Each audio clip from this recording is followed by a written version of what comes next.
বিশ্বজুড়ে এখন ম্যাগনেসিয়ামকে বলা হচ্ছে মিনারেল অফ দ্য মোমেন্ট। ঘুমের সমস্যা, হজমের গন্ডগোল বা মানসিক চাপ সবকিছুর সমাধান যেন লুকিয়ে আছে এই এক খনিজে। কিন্তু সত্যি কি ম্যাগনেসিয়াম এখন অলৌকিক ভূমিকা রাখে, নাকি এটি শুধু বাজারজাতকরণের ফাঁদ? লন্ডনের ইয়র্কশায়ারে এক ছোট কারখানায় দিনরাত চলছে ম্যাগনেসিয়াম সাইট্রেট তৈরির কাজ। লন্ডনসডেল হেলথ কোম্পানির ব্যবস্থাপনা পরিচালক অ্যান্ড্রু গোরিং বলেন, ম্যাগনেসিয়াম এখন আমাদের সবচেয়ে বিক্রিত পণ্য। যুক্তরাজ্য ছাড়াও অস্ট্রেলিয়া, এশিয়া, কুয়েত, ইরাক সব জায়গায় রপ্তানি করছে। বিশ্বজুড়ে ম্যাগনেসিয়াম সাপ্লিমেন্ট বাজারের মূল্য প্রায় 3 বিলিয়ন পাউন্ড, যা আগামী 10 বছরে দ্বিগুণ হওয়ার সম্ভাবনা রয়েছে।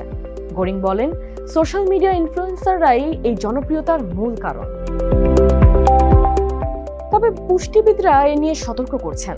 গাট হেলথ বিশেষজ্ঞ ডায়েটিশিয়ান কিরস্টেন জ্যাকসন বলেন, মার্কেটিংই এই উন্মাদনা তৈরি করেছে।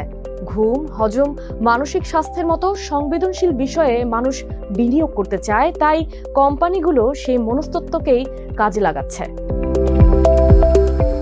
মানবদেহে প্রায় 25 গ্রাম ম্যাগনেসিয়াম এমনিতেই থাকে। পুরুষদের জন্য দৈনিক প্রয়োজন 300 মিলিগ্রাম আর নারীদের জন্য 270 মিলিগ্রাম। এটি আমাদের দেহের 300টিরও বেশি প্রক্রিয়ায় ভূমিকা রাখে। রক্তচাপ নিয়ন্ত্রণ, হৃদস্পন্দনের ছন্দ বজায় রাখা, স্নায়ুর কার্যক্রম, এমনকি মস্তিষ্কের কোষের গঠনেও সহায়তা করে। তাহলে সাপ্লিমেন্ট খেলে কি উপকার মেলে?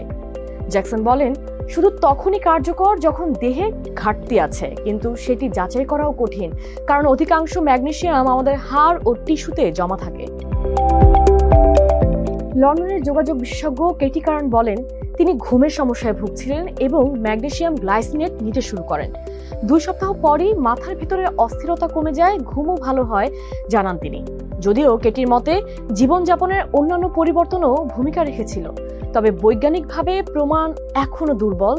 অনেক গবেষণায় ম্যাগনেসিয়ামের সুফল দেখালেও র্যান্ডমাইজড কন্ট্রোল ট্রায়ালগুলোর ফলাফল নিয়ে বিশেষজ্ঞরা এখনো সন্দিহান। পুষ্টিবিদ ক্রিস্টেন স্টাভরিডিস বলেন, প্রমাণের ঘাটতি থাকা সত্ত্বেও কোম্পানিগুলো ভয় দেখিয়ে পিল বিক্রি করছে। অনেকে বলছে ম্যাগনেসিয়াম ঘুম, হজম, এমনকি মানসিক চাপেও কাজ করে, কিন্তু বাস্তবে তা সবার ক্ষেত্রে প্রযোজ্য নয়। তিনি জানান, এসব পিল পুরুষদের 10% ও নারীদের 20% দৈনিক চাহিদা পূরণ করতে পারে না। তাই ঘাটতি পূরণের জন্য খাদ্যই সবচেয়ে নিরাপদ উপায়।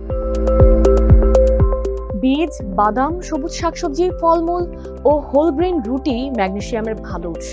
ডায়েটিশিয়ান জ্যাকসন বলেন, যদি এসব খাবার নিয়মিত না খান, তবে আপনার শরীরে শুধু ম্যাগনেসিয়াম নয়, ভিটামিন সি, ফাইবার সহ আরো অনেক পুষ্টির ঘাটতি তৈরি হবে।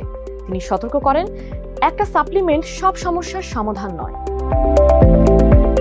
অতএব প্রশ্ন থেকেই যায়, ঘুমের ঘাটতি বা মানসিক চাপের সমাধান কি সত্যি ম্যাগনেসিয়াম, নাকি এটা কেবল আরেকটি স্বাস্থ্য প্রচারণার গল্প?